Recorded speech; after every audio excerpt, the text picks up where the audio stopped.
মাননীয় প্রধানমন্ত্রী আসছেন, আজই রাতে আসবেন এবং আগামীকাল তাঁর নাকি 3টে সভা আছে। কোথায় থাকবেন? রাজভবনে থাকবেন। রাত্রিবাস মাননীয় প্রধানমন্ত্রীর রাজভবনে।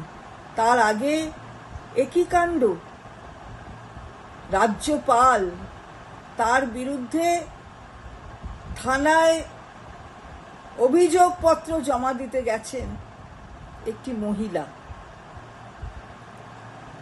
নারী নির্যাতনের অভিযোগ রাজ্যপালের বিরুদ্ধে। এ কি ধরনের ঘটনা ঘটছে যে রাজ্যপাল নাকি বলেন তিনি পিস রুম করছেন, সকলের অভিযোগ শুনবেন, সেই অভিযোগের নিষ্পত্তিও করবেন।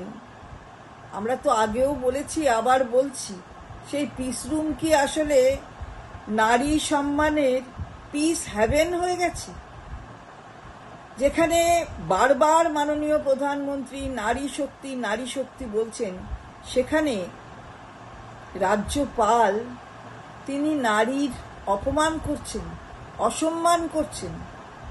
এ কি ঘটনা ঘটছে? তাও বাংলার মাটিতে, যে মাটি সাংস্কৃতিকভাবে ঐতিহাসিকভাবে ঐতিহ্যশালী, সেই মাটিতে ঘটছে। ছি।